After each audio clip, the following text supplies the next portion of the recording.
അഭിമാനത്തെ ചോദ്യം ചെയ്യുന്ന വാക്കോ നോക്കോ പ്രവൃത്തിയോ ഉണ്ടായാൽ കർശന നടപടി ഉണ്ടാകും.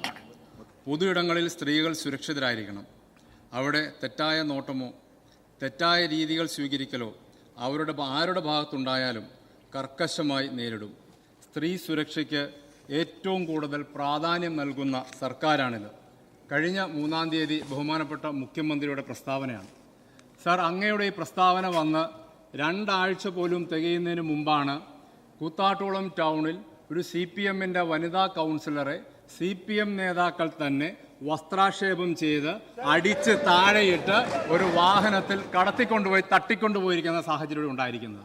സാർ, ഇതെന്ത് സ്ത്രീ സുരക്ഷിതത്വമാണ് സാർ കേരളത്തിലുള്ളത്? അങ്ങ് പറയുന്ന സ്ത്രീ സുരക്ഷ ഏതർത്ഥത്തിലാണ്? ഒരു സ്ത്രീയെ പരസ്യമായി നടു റോഡിൽ വസ്ത്രാക്ഷേപം ചെയ്യുന്നതാണോ സാർ സ്ത്രീ സുരക്ഷിതത്വം? അവിടെ കാല് വെട്ടിയെടുക്കുമെന്ന് പറയുന്നതാണോ സാർ സ്ത്രീ സുരക്ഷിതത്വം? അവർക്ക് നേരെ കൊലവിളി നടത്തുന്നതാണോ സാർ സ്ത്രീ സുരക്ഷിതത്വം? പോലീസ് നോക്കി നിൽക്കെ അവരെ വാഹനത്തിൽ തട്ടിക്കൊണ്ടു പോകുമ്പോൾ എവിടെയാണ് സാർ അങ്ങ് പറയുന്ന സ്ത്രീ സുരക്ഷിതത്വം ഈ കേരളത്തിലുള്ളത്? സാറേ, ഉത്തരേന്ത്യയിലൊക്കെ സ്ത്രീകളെയും കുട്ടികളെയൊക്കെ തട്ടിക്കൊണ്ടുപോകും നമ്മൾ കേട്ടിട്ടുണ്ട്. പക്ഷേ ഈ സർക്കാരിൻ്റെ അവസാന കാലയളവിലേക്ക് എത്തുമ്പോൾ ഈ കേരളത്തിൽ സ്ത്രീകളെ പട്ടാപ്പകൽ പാർട്ടിക്കാർ തന്നെ തട്ടിക്കൊണ്ടുപോകുന്ന സ്ഥിതി ഇന്നിവിടെ ഉണ്ടായിരിക്കുകയാണ് സാർ. സാറേ, കഴിഞ്ഞ കൂത്താട്ടോളം നഗരസഭയിലെ ഭരണത്തിനെതിരെ ഐക്യജനാധിപത്യ മുന്നണി അവിശ്വാസ പ്രമേയത്തിന് നോട്ടീസ് നൽകുന്നു. 18-ാം തീയതി ഈ വിഷയം ചർച്ച ചെയ്യുവാനായിട്ട് എടുക്കുന്നു. ബഹുമാനപ്പെട്ട ഹൈക്കോടതി ഒരു ഫ്രീ ആൻഡ് ഫെയർ ഇലക്ഷൻ നടക്കണമെന്നതിൻ്റെ അടിസ്ഥാനത്തിൽ പോലീസ് പ്രൊട്ടക്ഷൻ നൽകുകയാണ്. മൂവാറ്റുപുഴ DYSPയുടെ നേതൃത്വത്തിൽ 100ഓളം പോലീസുകാർ ഈ കൗൺസിലർമാർക്ക് സുരക്ഷ ഒരുക്കുമെന്ന വ്യാജേന അവിടെ വന്ന് നിൽക്കുന്നു. സാറ്, അവിടെ വോട്ടെടുപ്പിൽ പങ്കെടുക്കാൻ വേണ്ടിയാണ് CPM കൗൺസിലറായ കലാരാജു എന്ന വ്യക്തി അവിടെ വന്നിറങ്ങുന്നത്. അവർക്കുണ്ടായ ദുരനുഭവമാണ് സാർ ഞാനിവിടെ വിവരിച്ചത്. സാർ, അവരവിടെ വന്നിറങ്ങുമ്പോൾ CPM-ന്റെ ഏരിയ സെക്രട്ടറി രതീഷ് എന്ന് പറയുന്ന വ്യക്തിയുടെ നേതൃത്വത്തിൽ അവരെ തടയുകയും അവരെ അടിച്ചിടുകയും അവരെ തട്ടിക്കൊണ്ടുപോവുകയും ചെയ്താണ് പിന്നീട് കേരളം കണ്ടത്. സാർ, ജനാധിപത്യത്തിനേറ്റ ഏറ്റവും വലിയ കളങ്കമല്ലേ സാർ അത്? ഒരു അവിശ്വാസ പ്രമേയത്തെ ആശയപരമായി നേരിടാൻ പോലുള്ള കെൽപ്പ് LDF-ന് ഇല്ലേ എന്നുള്ള ചോദ്യമാണ് സാർ ഇവിടെ ഉയരുന്നത്. സാർ, ഇവിടെ ജനാധിപത്യമല്ല ഗുണ്ടാധിപത്യമാണ് സാർ ഇന്നിവിടെ കേരളത്തിൽ നടന്നുകൊണ്ടിരിക്കുന്നത്. സാർ, ഈ വ്യക്തി കലാരാജു എന്ന് പറഞ്ഞ വ്യക്തി അവിടെ വന്ന് ഇറങ്ങുന്നു. ഇവരെ കഴുത്തിന് കയറി പിടിച്ച് ഒരു ഗുണ്ട പിടിച്ചു നിർത്തുന്നു. സാർ, അവിടെ ഒരു പോലീസുകാരൻ ഓടി വന്നു. ആ സ്ത്രീയോട് ചോദിച്ചു, നിങ്ങൾ ആരാണ്, എന്ത് വേണം? അവർ പറഞ്ഞു, കലാരാജുവാണ്, കൗൺസിലറാണ്, എനിക്ക് മുനിസിപ്പൽ ഓഫീസിൽ കയറണം, വോട്ട് ചെയ്യണം. ചടുലമായ ചോദ്യങ്ങൾ ചോദിച്ച പോലീസ് ഉദ്യോഗസ്ഥൻ അവരെ സുരക്ഷിതമായ ആ കെട്ടിടത്തിലേക്ക് കയറ്റുമെന്ന് കരുതിയിരുന്നുവെങ്കിൽ നേരെ തിരിച്ച് തട്ടിക്കൊണ്ടുപോകാമെന്ന വാഹനത്തിലേക്ക് കയറ്റിവിടുകയാണ് ആ പോലീസ് ഉദ്യോഗസ്ഥൻ അവിടെ ചെയ്തത്. സാർ, അവിടെ മൂവാറ്റുപുഴ DYSP നോക്കി നിൽക്കുകയാണ് നടക്കുന്നത്. അദ്ദേഹം ഓടി വന്ന് ഇവരെ തട്ടിക്കൊണ്ടുപോകുന്നത് ഔദ്യോഗിക വാഹനത്തിലാണ്. മുനിസിപ്പാലിറ്റി ചെയർപേഴ്സന്റെ ഔദ്യോഗിക വാഹനത്തിലാണ് കലാരാജുവിനെ തട്ടിക്കൊണ്ടുപോകുന്നത്. അവിടെ ഈ മൂവാറ്റുപുഴ DYSP വന്ന് ആ വാഹനത്തിന് വേഗതയിൽ കടന്നു പോകാനുള്ള സൗകര്യമൊരുക്കുന്ന കാഴ്ചയാണ് അവിടെ പിന്നീട് കണ്ടത്. അവിടെയുള്ള ആൾക്കാരെ പിടിച്ചു മാറ്റുന്നു, UDF പ്രവർത്തകരെ ക്രൂരമായിട്ട് മർദ്ദിക്കുന്നു, അവിടെയുള്ള വാഹന തടസ്സങ്ങൾ നീക്കി ഈ തട്ടിക്കൊണ്ടുപോകുന്ന വാഹനത്തിന് സുഗമമായി കടന്നു പോകാനുള്ള സൗകര്യം. സാർ, സ്വാഭാവികമായിട്ട് വലിയ പ്രതിഷേധം വരും. അങ്ങോട്ട് സൂചിപ്പിച്ചല്ലോ, ഞാനടക്കമുള്ളവർ കുത്തിയിരുന്നു പോവും. അത്രമാത്രം പ്രതിഷേധം അവിടെ ഉയർന്നു വന്നു. ജനങ്ങളുടെ ഇടയിലുള്ള ആശങ്ക അവിടെ ഉയർന്നു വന്നു. ഒരു സ്ത്രീയെ, ഒരു കൗൺസിലറെ പട്ടാപ്പകൽ തട്ടിക്കൊണ്ടുപോയിരിക്കുകയാണ്. പിന്നെ ഞങ്ങൾ എന്താണ് സാർ ചെയ്യേണ്ടത്? പോലീസിന്റെ നിഷ്ക്രിയത്വമാണ് സാർ അവിടെ കണ്ടത്. അവിടെ DYSP 6 മണിക്കൂർ കൈയും കെട്ടിയിരിക്കുകയാണ് ഉദ്യോഗസ്ഥൻ. ഞങ്ങൾ ചോദിച്ചു, അവിടെ ഇപ്പോൾ തപ്പാൻ പോവും, അവരെ അന്വേഷിക്കാൻ പോവും, കണ്ടുപിടിക്കണ്ടേ? എങ്ങോട്ടാ പോയെന്ന് അറിയില്ല. എനിക്ക് പരാതി കിട്ടിയിട്ടില്ല. അദ്ദേഹത്തിന്റെ മുന്നിലുണ്ടായ ഒരു ഒഫൻസ്, ഒരു അട്രോസിറ്റി കണ്ടിട്ട് ആ ഉദ്യോഗസ്ഥൻ പറയുകയാണ്, എനിക്ക് FIR ഇടാൻ കഴിയില്ല, എനിക്ക് അതിൻ്റെ അകത്ത് എനിക്ക് പരാതി വേണം. തട്ടിക്കൊണ്ടുപോയാൽ ഒന്ന് പരാതി തരണോ?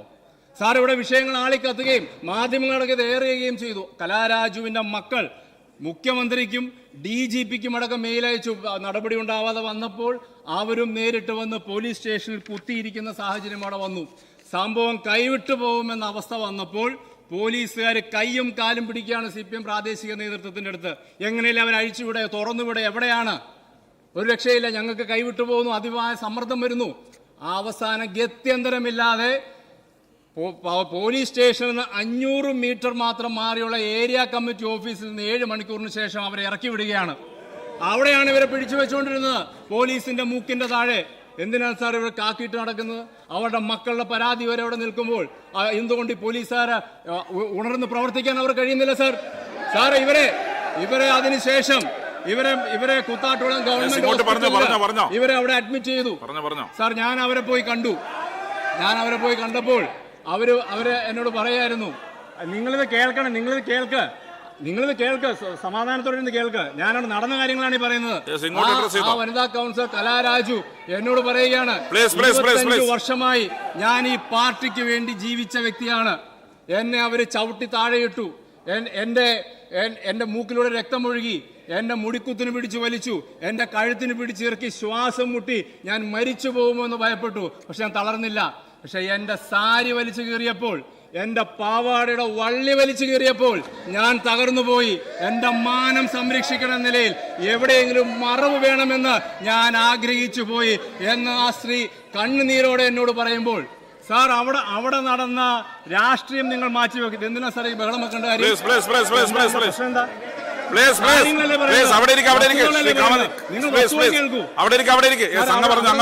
അവിടെ നടന്ന അവിടുത്തെ രാഷ്ട്രീയം മാറ്റിവെക്ക്, അവിടുത്തെ അവിശ്വാസ പ്രമേയ ചർച്ച മാറ്റിവെക്ക്, അവര് കൗൺസിലറാന്നുള്ള പദവി മാറ്റിവെക്ക്.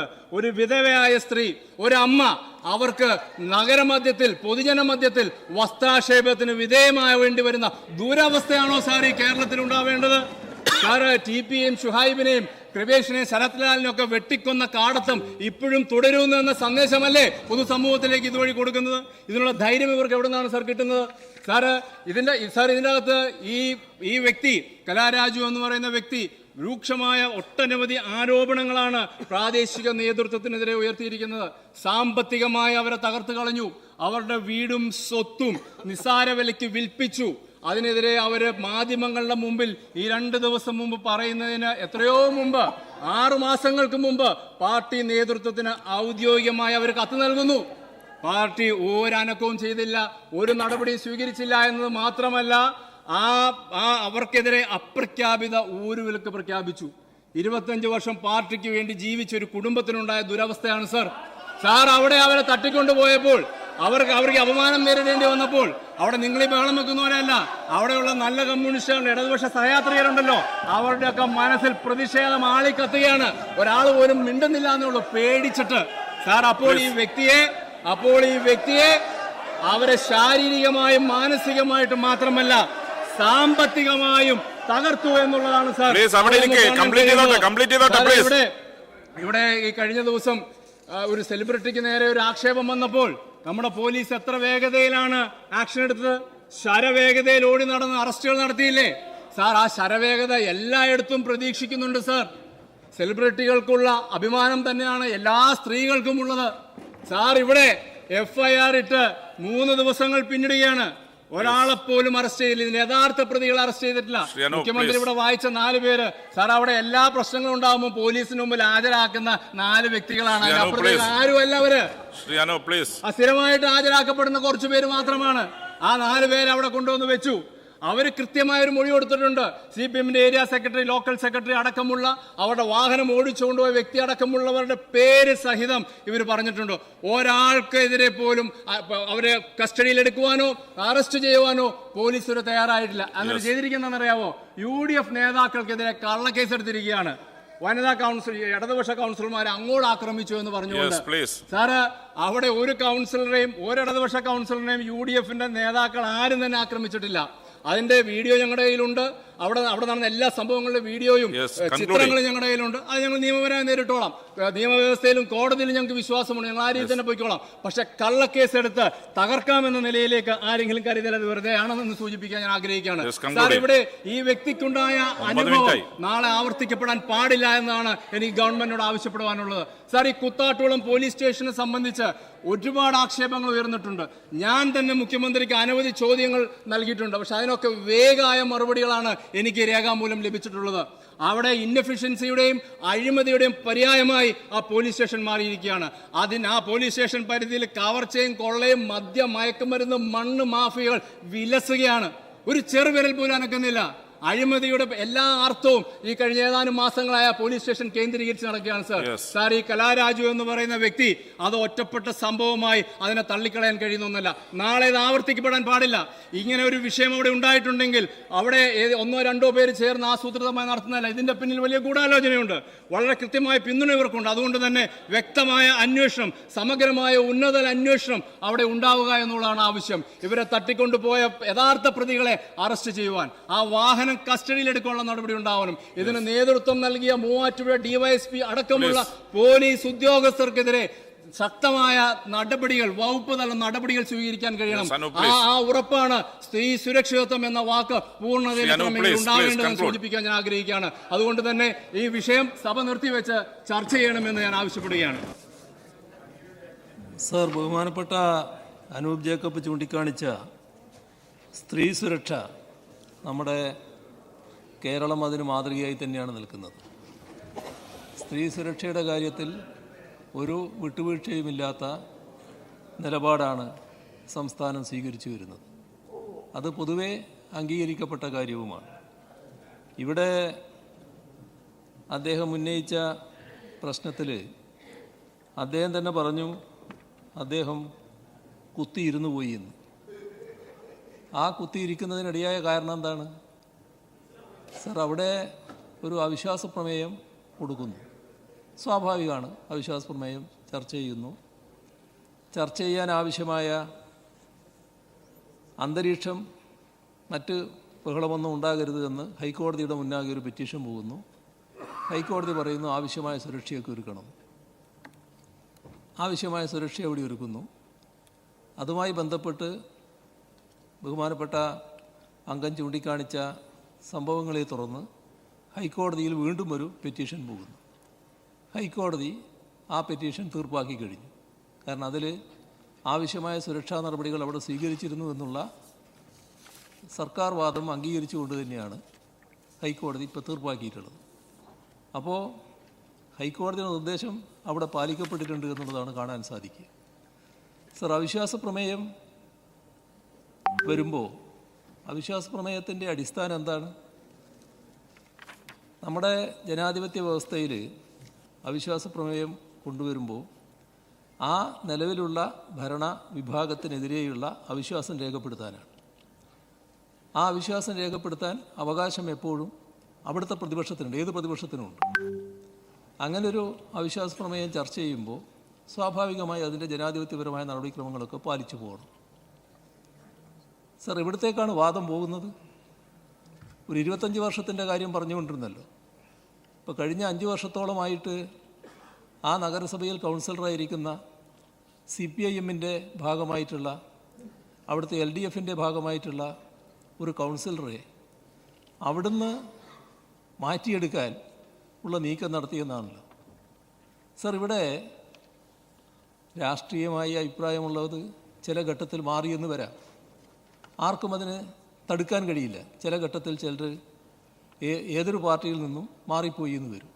അത് UDF-ൻ്റെ ഭാഗമായാലും LDF-ൻ്റെ ഭാഗമായാലും, ഇനി UDF-ലെ ഘടകകക്ഷികളായാലും LDF-ലെ ഘടകകക്ഷികളായാലും ചിലപ്പോൾ അങ്ങനെ സംഭവിച്ചേക്കാം. സർ, അങ്ങനെ സംഭവിച്ചാൽ എന്താ ചെയ്യേണ്ടത്?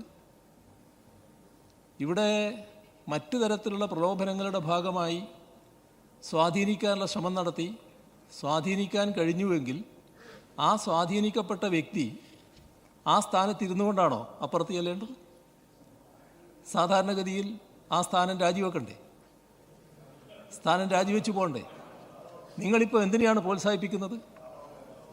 നിങ്ങൾ ജനാധിപത്യ വ്യവസ്ഥയുടെ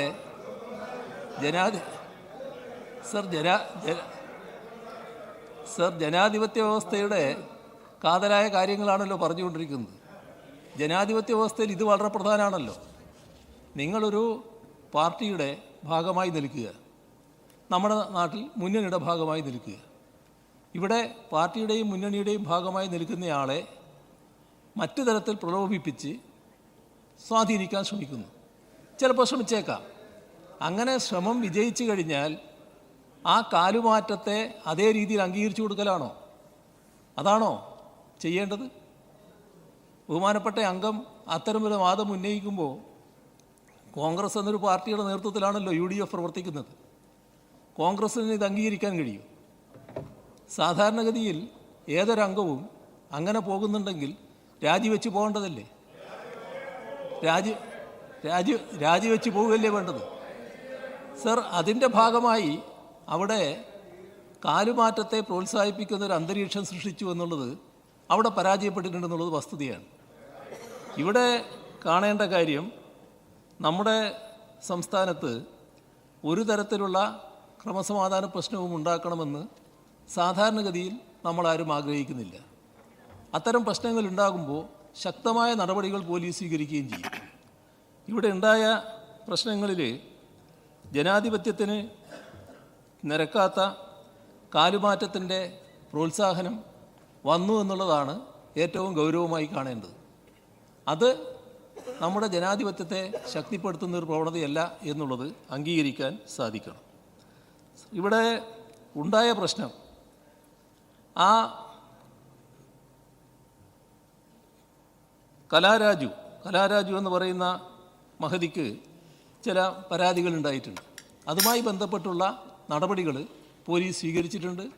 ഒരു സംശയവും വേണ്ട, ശക്തമായ നടപടി തന്നെ പോലീസ് സ്വീകരിച്ചു പോകും. അതിൻ്റെ ഭാഗമായി മറ്റാശങ്കകൾ ഉണ്ടാകേണ്ടതില്ല. ഇവിടെ എതിരായി കേസ് വന്നു എന്ന് പറയുന്നത് അത് കള്ളക്കേസും മറ്റതെല്ലാം ശരിയായ കേസും എന്നാണ് ബഹുമാനപ്പെട്ട അംഗം പറയുന്നത്. ഏതായാലും ബഹുമാനപ്പെട്ട അംഗം തന്നെ പറഞ്ഞു, വഴി മുടക്കലല്ല, ഞാൻ അവിടെ കുത്തിയിരുന്നിട്ടുണ്ട്, മറ്റാളുകളും ഉണ്ടായിരുന്നു, പിന്നെ മറ്റാളുകളും വന്നു ചേർന്നു എന്നൊക്കെ പറഞ്ഞിട്ടുണ്ട്.